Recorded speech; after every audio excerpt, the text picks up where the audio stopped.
Right, I'm what? By a Tia Black Charm. Chapter 19. My old friend, the fisherman. You really don't need to guard me, Danny sighed. Fright Night stepped out of the shadows on top of Nightmare, who chuffed at Gotham's shadows brushing against them. I must guard my league, even though does not wish me to. Danny looked at Fright Night, who stepped down from Nightmare and tried to brush away Gotham, much to her amusement. My league would thou deny servitude that they core deem it so? Danny smiled wearily. He could not deny Friday's obsession to serve a master. He had served Pariah Dog for so long that it became a part of him, only to transfer to Danny once they had fought. Danny was no king, he was no prince, and as much as a certain dragon princess wished it so, he was no duke. Honestly, those titles only mattered for ghosts that died in those eras and lived with other ghosts of the same era, like Princess Dorothea's kingdom.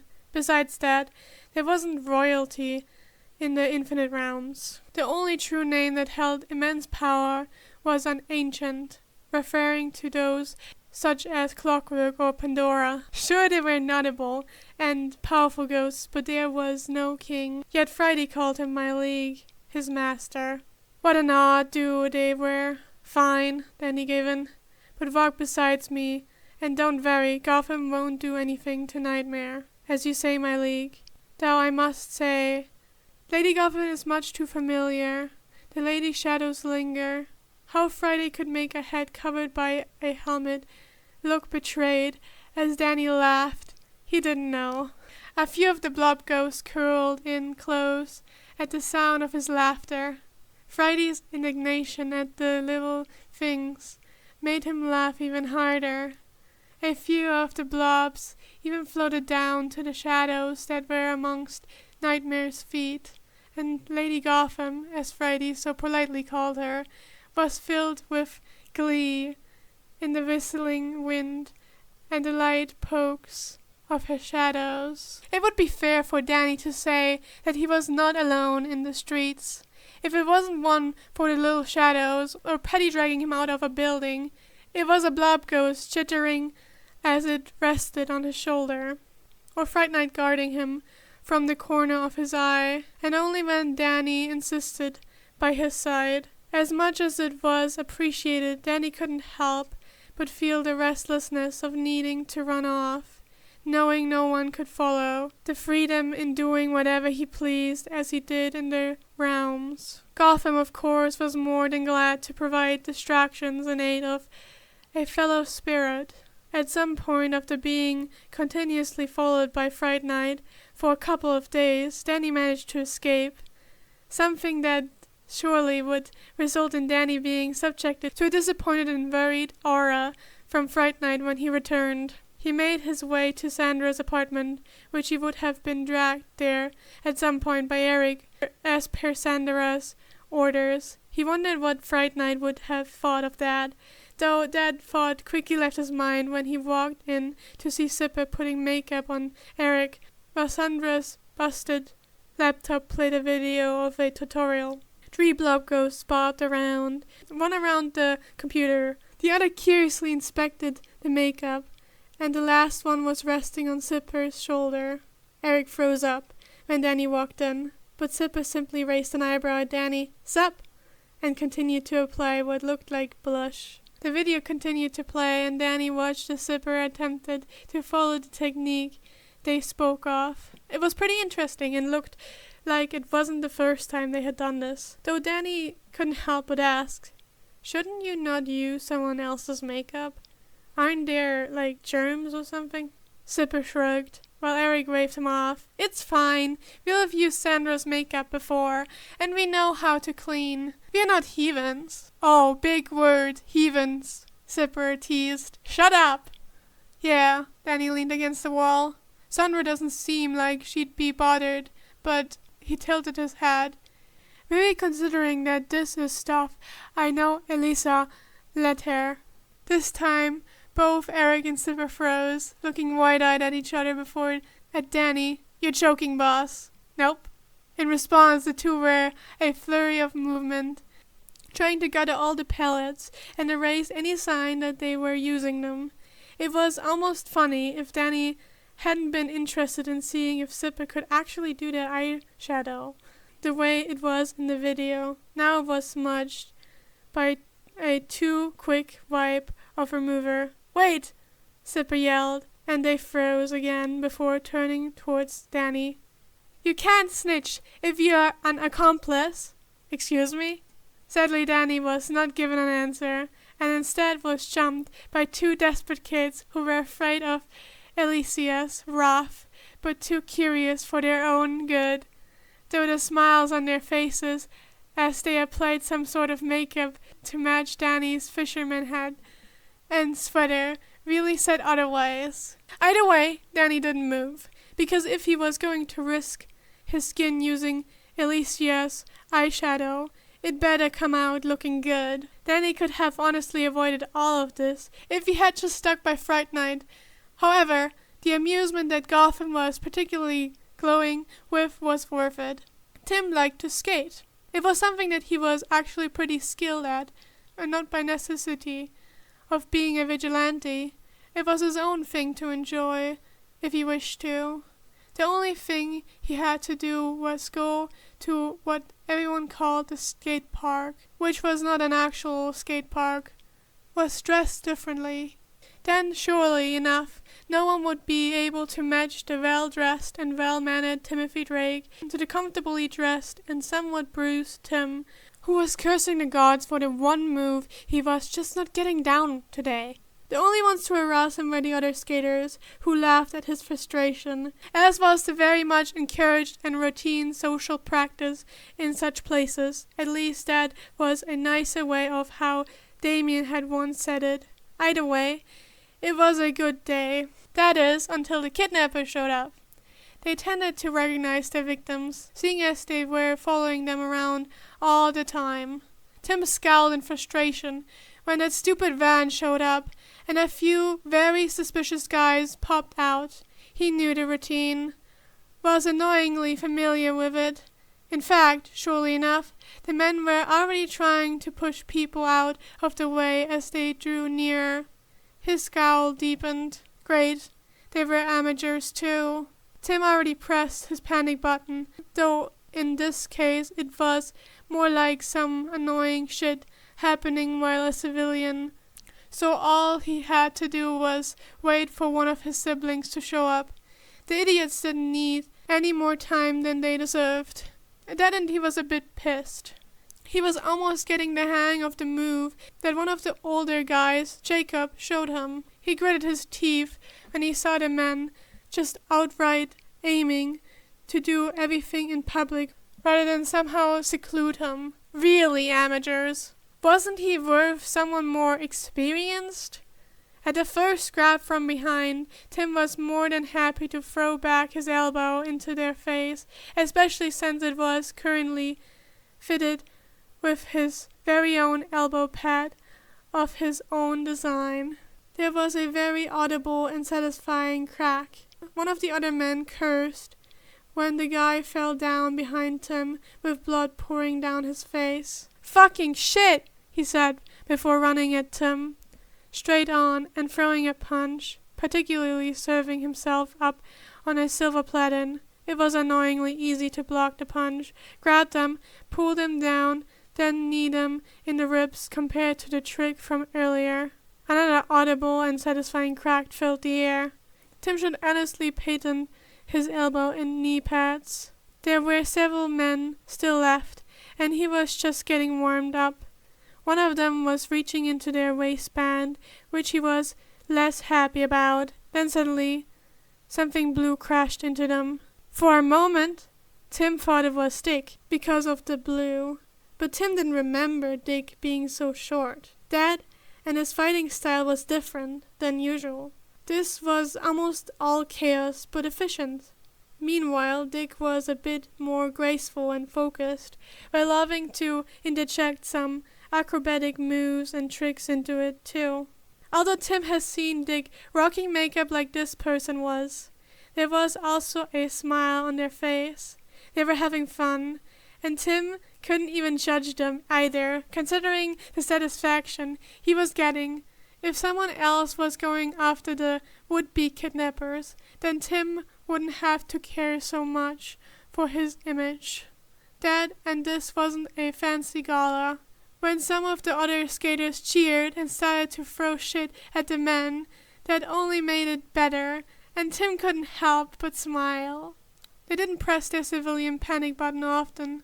Most of the Vane family preferred to avoid trouble in their civilian lives, especially since most of it ended up plastered in tabloids or the news, or overall embarrassing.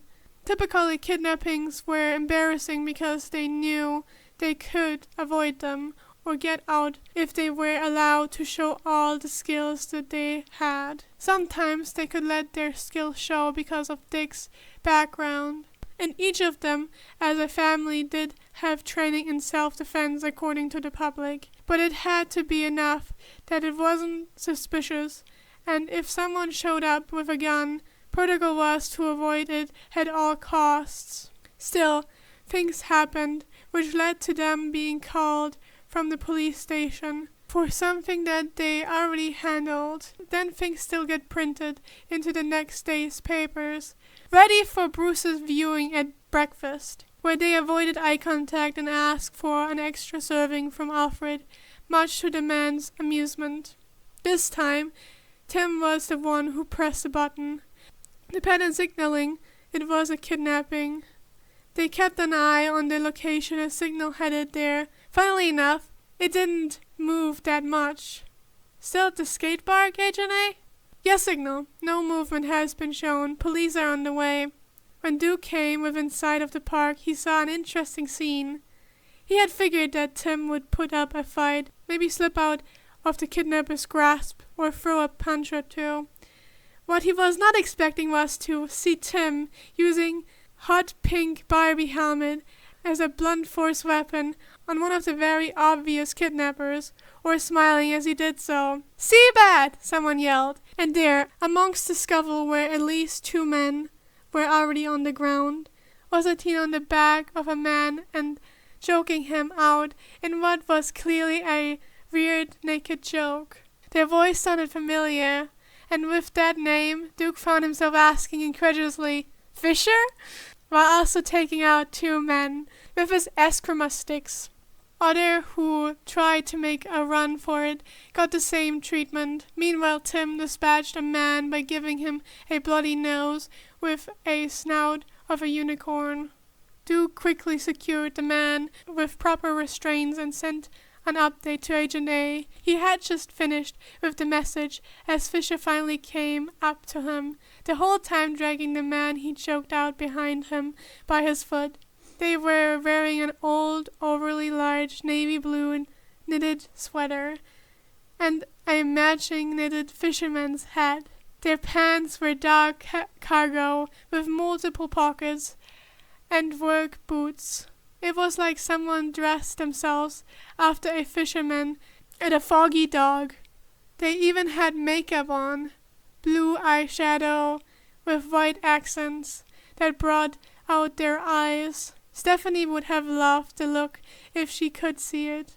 But what really drew Signal's attention were the wisps of white in the air that surrounded Fisher. They were almost see-through and small, almost like fins of a betta fish. God, he really knew too much about fish now. The adeptly named Fisher smiled and dropped the foot. Duke made a quick work of putting in proper restraints. "I didn't think I'd see you so soon. Anyone else giving you trouble in the big, dangerous ocean?" Fisher asked with a teasing lid, sounding as if he was casually running into a friend. Duke was honestly speechless for a moment at how funny this whole situation was. He hadn't expected to run back into them here, but he was more than happy to finally put a face to the voice that helped him out before. "You know," Duke sighed good-naturedly, "I didn't expect you to really look like a fisherman." Fisher looked down at himself and chuckled. "Ah, so I'm living up to the name, aren't I?" "And that name would be what exactly?" a voice asked, and the two of them looked to see Tim walking up to them, still carrying the unicorn Barbie helmet. He looked perfectly fine, despite being the one to have pressed the panic button. But that wasn't exactly surprising. Neither was the curious glint in his eye as he looked between the two of them. Fisher shrugged. Fisher! Tim gave them a visible up and down look, obviously taking note of the sweater and the hat with disbelief. Fisher can actually be your name. It was the name I was given. By your parents? Tim asked. Duke felt Fisher's eyes look at him suspiciously. Who knows? Fisher said. I'm not your dad, Duke said. You could be my mom. True. Tim added. Don't know who could be under there. Tim looked at him with that fox pass look of a detective. For all we know, you could be my uncle. Duke crossed his arms. You don't have an uncle. Tim tilted his head. Allegedly speaking, you'd be wrong. I don't have time to get into that with you, Duke replied and turned his attention back to Fisher. So why exactly were you choking this guy out? Fisher put a hand on his hip. Well, I was just casually passing by when I saw some guys trying to kidnap this guy here. And you see, not exactly a fan of that activity. Not much fun and usually ends up with body parts being stolen. Duke was reminded of the stealing kneecaps comment from their last interaction. Why are you so obsessed with stolen body parts? Fisher raised his hands. Hey, if there's a pattern, gotta be careful. I value my organs and bones being in their rightful place. Painful business to have them taken. Would not recommend. Same, Tim said again seriously. See, this guy gets it. Fisher gestured to Tim. They proceeded to share a commiserative fist bump, just as red and blue lights flashed nearby. They need to work on their response time, Tim remarked, much to Fisher's amusement. Seabed has you covered, and since you're in good hands, he slowly began to walk backward. You're just gonna leave like that? Tim asked, incredulously, but notably made no move to stop him. Would have thought you'd stick around, seeing as you're buddies with Signal here. Hey, no disrespect to my possible parent, but I'm not a fan of the cops, Fisher began, almost skipping in retreat.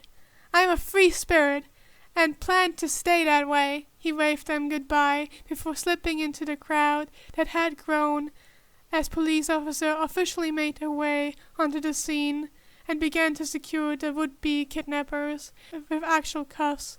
One of them came up to Tim. It was after getting his statement that he was able to return to Duke's side following his own talk with the cops. So, Tim said, you gonna explain the names and how exactly you know him? Duke smiled. Nope. You gonna explain that unicorn Barbie helmet? Tim tossed up the helmet, which surprisingly didn't have any dings from the bashing it was used to inflict on the kidnappers. Sturdy, right? Belongs to Jacob, and he waved it at the group of skaters who were watching them and the police. The tallest and most muscular dude with a surprising amount of leather waved back. Duke could see they had matching elbows and kneecap pads. He drew it in once the fight started. I'm thinking of getting him a matching skateboard as thanks for trying to help me with a trick I've been struggling with. With your own money? Nah, dude. With Bruce's, of course. Obviously. Valen was walking down the street when there was a familiar presence, right before someone crashed into him, with just enough momentum for them to roll with it. Instinctively, he went with the movement, already rolling his eyes in amusement. Only one or two people had the actual nerve to do something like that for fun.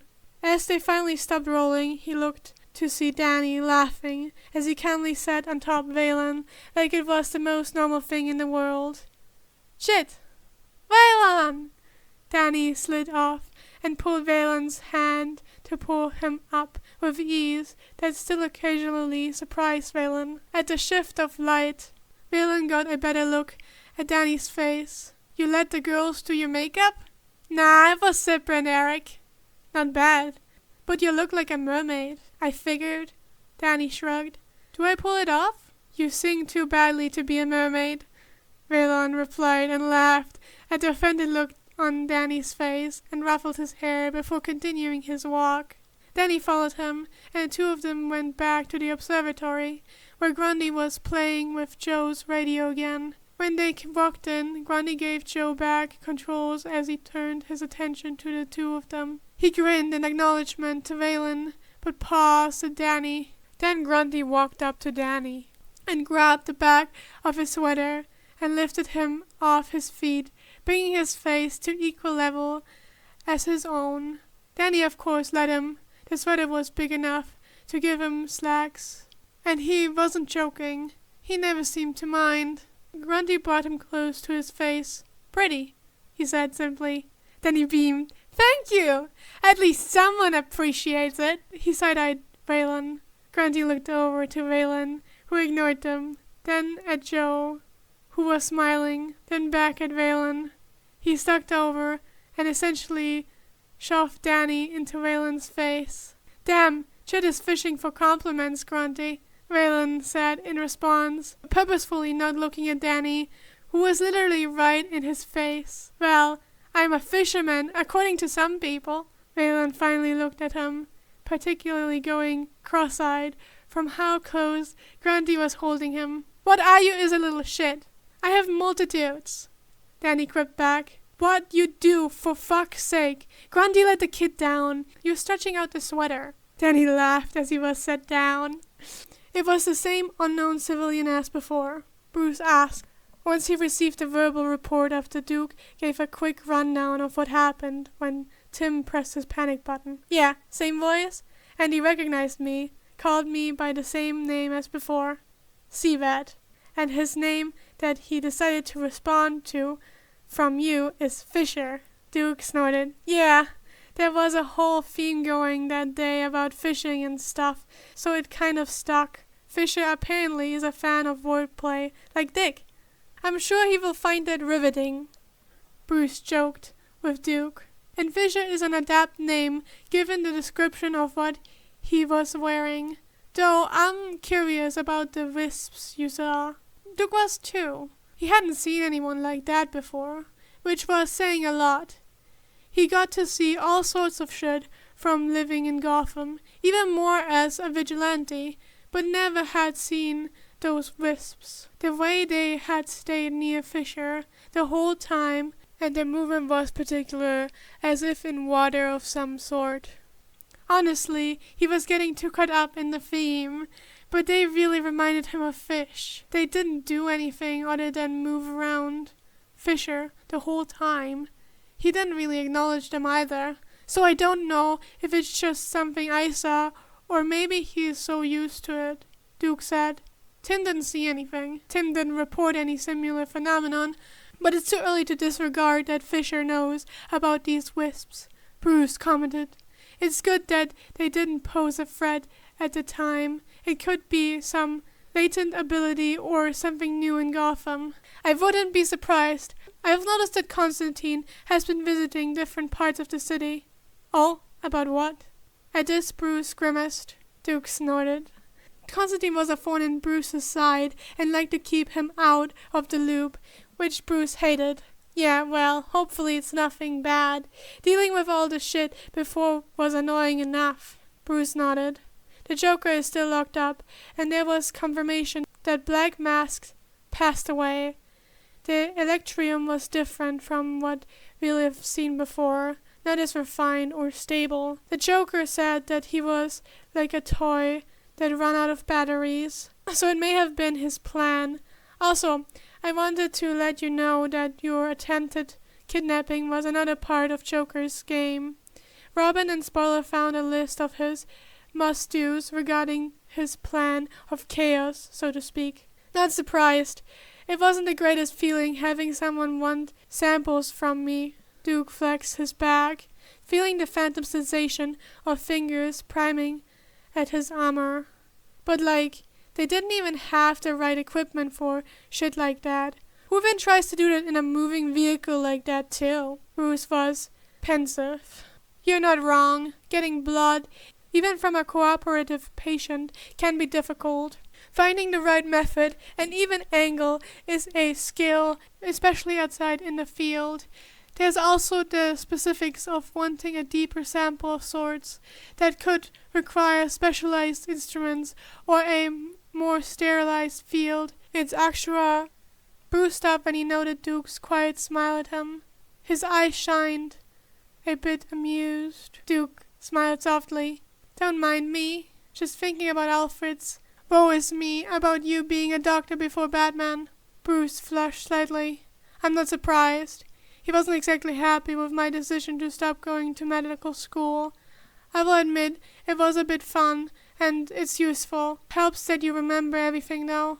Bruce's smile turned sly. A photographic memory can be a curse, too. You wouldn't believe what I saw, especially with Howie. He looked nostalgic. Let's just say we had our fun. Oh, come on. You can't leave it at that, Duke choked, wanting to know more. Suddenly, a voice to the side said, Bruce totally gets some of that mystery shit from Alfred, I swear. Stephanie had jumped down one of the ledges nearby in the Batcave. Bruce, of course, didn't look at all surprised at her sudden appearance. She turned to Duke. Anyways, I want to hear more about this makeup. It sounded pretty, and your report of it was shit. So now you're gonna learn some terms. Duke groaned. I'd rather not. He looked at Bruce, who was suddenly very interested in a file on the Bat computer. One that Duke very well knew was old and no longer needed attention. Stephanie smiled. It's cute that you think you have a choice. And as she dragged him away, Bruce gladly didn't intervene. And that was the chapter! Fun fact, this is the first time I'm reading this, because I did not have time in the last week to read this before recording this today, so if you liked it, leave a like. If you like my videos in general, feel free to subscribe and share. But this was fun. Danny the fisherman.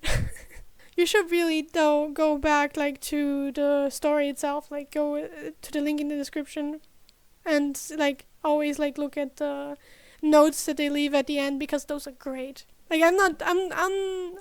channel, I'm not doing notes, but the little notes at the end are really, really good. I just now realized, by cutting, that Duke was in his signal suit. So the dialogue makes so complete sense of why they would think he might be one of Danny's parents, even though he's clearly not, because situations. Yeah. At least in my head. I don't know how good of parents Danny has in this story. But mostly, the default parents that Danny has in my stories are most likely always bad, so. Since this recording was definitely over half an hour, you get more recording highlights. Fright Night's and as such, it would be far or petty dragging him out of a building, or it was a blob ghost, chittering. It was a blob. Okay. It was a blob. Ha! To a disappointed. Yeah. While Sandra's brushed one around the corner, the other around. God. We're not heathens.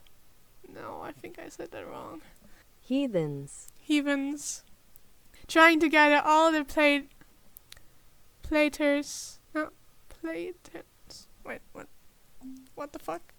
Pallets. You can't switch if.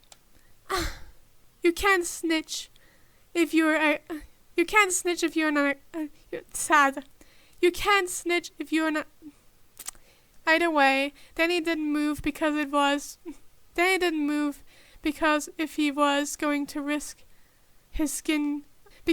Sorry. If he had just snuck. Danny. Sorry. Then he could have honestly avoided all of this if he had just stuck by Fright Nights and not by necessary Tim scowled rather than somehow schedule. Then things still get ready for Bruce's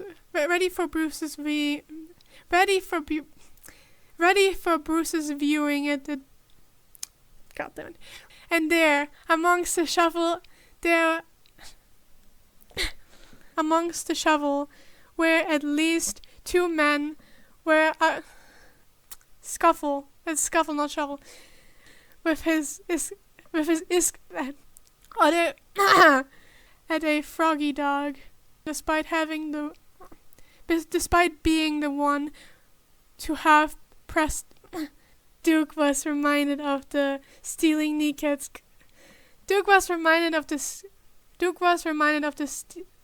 Sorry. They proceeded to share a commiserative. I don't know. I'm checking it.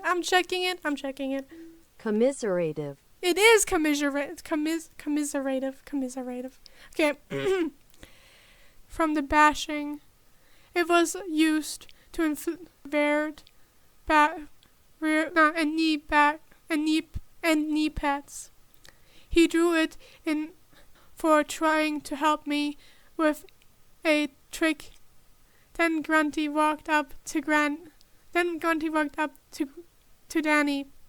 Damn shit, it's fishing for What are you is a little shit. Oh, I'm sure. He will find riveting? No. Let me translate. Riveting. So it is riveting. And moved was particular, as if in water of some sort.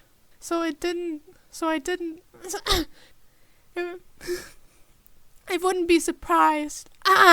Even from our corporate, it's actual. Bruce stopped when he noted. Bruce stopped when. Woe is me.